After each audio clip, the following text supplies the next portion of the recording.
Hello and welcome to our complete stateroom and suite guide to Cunard's brand new ship, Queen Anne. In this guide, we're going to show you every category of stateroom and suite, all in one easy to digest handy guide, so you can decide for yourself which one fits your budget. From the most affordable inside staterooms, right up to the wallet-melting Q1 category grand suites, of which there are only 2 on board. After spending a week on board, we're going to give you the good and the not so good. Shall we use the term brutally honest?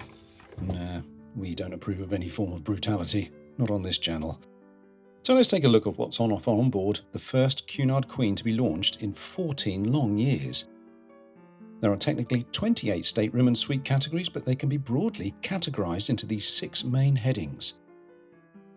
Let's begin our guide with the standard inside stateroom. This is the one we're staying in for the week, and despite fears of arriving to a dark, cramped shoebox with a bed, our cosy enclave seems surprisingly spacious and airy.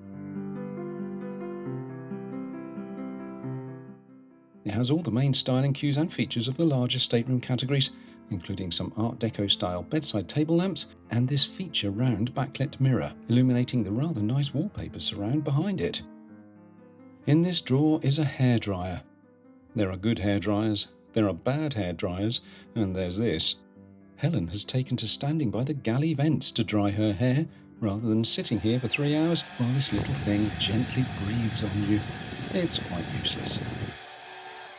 But there's useful tea and coffee making facilities, which is so much more convenient than having to run to the buffet area or call room service if you fancy a spontaneous cuppa.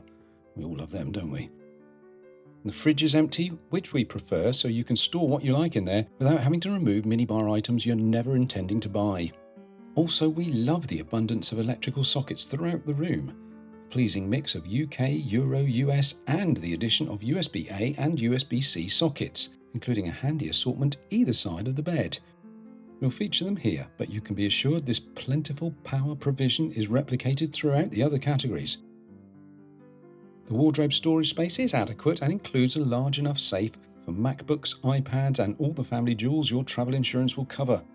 Rather surprisingly, everyone in every room category gets use of these robes, the softest, most caressing spa attire we've ever cozied up to on any cruise line. Now, I hope you're sitting down, not holding a newborn child or operating heavy machinery, because what we're about to show you may cause you to faint or at least tremble uncontrollably with elation. The biggest improvement over Queen Anne's sisters is the bathrooms, which are beautifully modern and well designed, and at long last there'll be gnashing of teeth in bathroom hell, which is where the loathed shower curtain has finally been banished to. Well done, Cunard! Also, despite languishing in a hot shower for longer than the environmentalists would approve, the mirror stays miraculously unsteamed. Whether the extractor is ingeniously placed or they are heated mirrors a la Viking, this is a clever piece of design, and much more expensive lines like Explorer Journeys should take a leaf out of Cunard's book here. I'm afraid I have no footage of the ocean view staterooms, a firm favourite of ours, because the maiden voyage is full. But for those with active imaginations, picture this. It's a room with a window. We're going to jump straight into the most abundant type of stateroom on board, and probably one you're most likely to book, the balcony stateroom. We've stayed in one of these for one night and confidently can say we loved it, apart from a couple of things you may or may not feel are important. Please leave us a comment if you agree. This category has all the features of the inside room. Generous smattering of plugs and outlets, the decent wardrobe space, albeit with these super annoying theft-proof clothes hangers. It's not a prison ship, Cunard. The almost impossibly fluffy robes, the excellent bathroom. Oh, and did I tell you that on the shower head, you can select 3 different types of water flow, from the gentle caress to a full skin peel. The only thing missing from the bathrooms is a nightlight, which is something I bang on about all the time. The bedside tables are small but have proper drawers, and the sofa is made for 2. There's still the mirror with funky surround as seen in the inside, but this time accompanying the kettle, we have a proper coffee machine as well, which uses biodegradable coffee pods. The balcony is typically Cunard, nice and deep with reassuringly solid furniture, and we love it, but for one thing that binds Queen Anne to her sisters, and not in a good way. Why oh why didn't Cunard put in sliding patio doors instead of these awkward to prop open doors. Some of us like to turn off the aircon and let the real air in. Do you find these type of doors frustrating? Let us know in the comments. Also, while we're having a gentle moan, we are finding the beds on board a little on the firm side for our liking. Pillows are classic Cunard, head on a cloud comfort, but the mattresses could have a little more give. That's just our preference, of course. Please feel free to disagree.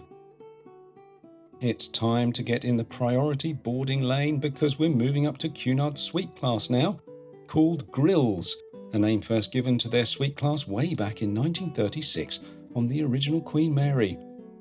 The Princess Suites are the most wallet-friendly way of getting into Grills.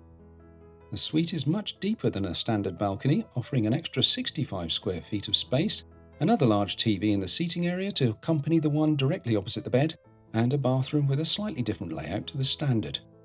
These felt very much like the mini suites on board a Royal Class Princess ship.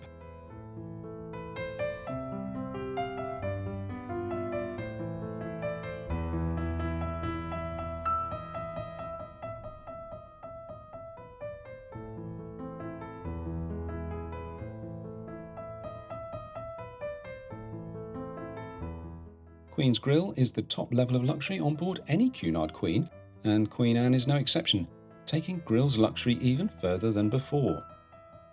Category Q5 gets you into Queen's Grill, which benefits from having its own restaurant apart from the Princess Grill, which has its own restaurant too, although they share the same Grills lounge and terrace areas, which you can see in more detail on our ship tour and review.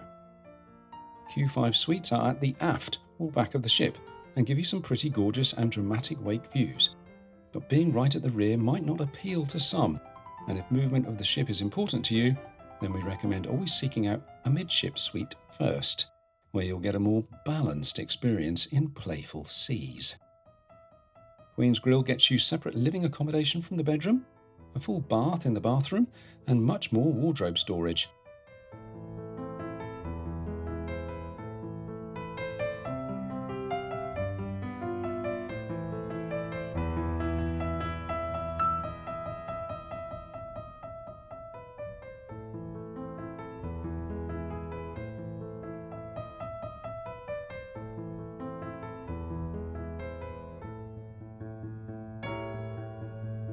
Q5 suite shown here has a larger corner balcony, but oddly enough the bedroom balcony section is closed off from the rest of the balcony.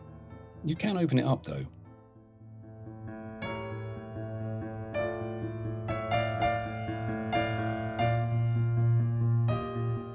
This Q3 penthouse is aft facing and sandwiched with two others between the corner suites. It's unusual in that the living area is sectioned off from the bedroom area by a freestanding unit in the middle housing two TVs facing out into each respective area.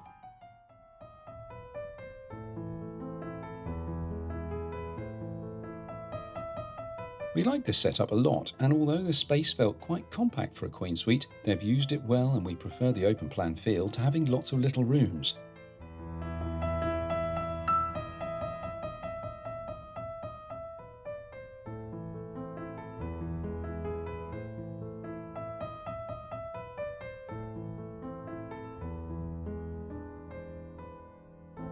The balcony had two nice padded chairs come loungers on it. Just what you need.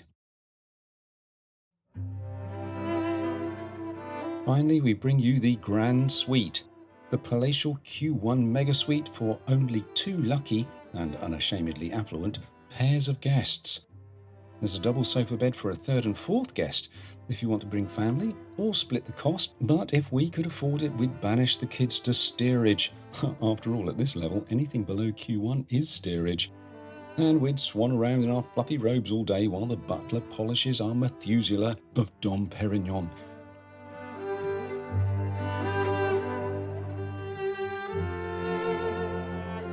Then, all joking aside, the Solent Suite here is nothing short of magnificent, with its own separate dining room for entertaining friends from across the hall in the Mersey Suite, or should you be charitable enough, the serfs in Q2 and below. There's even a butler's prep kitchen for those multiple course private dining moments you'll cherish.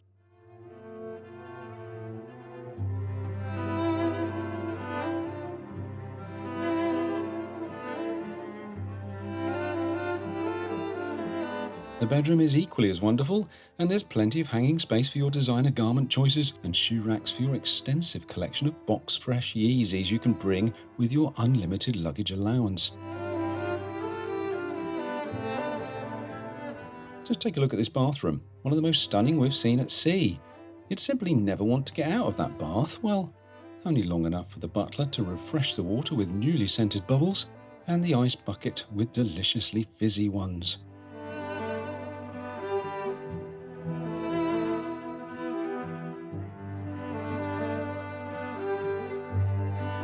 And who doesn't love a black marbled toilet? Even Darth Vader would be happy to flick through TikTok on this one. The only thing we could possibly criticise is the balcony, which is lengthy but shallow, but really, with your interior spaces this palatial, it's not going to bother you. So, which one would you choose? To continue your enlightenment of the majestic and thoroughly modern Cunard line Queen Anne, please watch these next. Thank you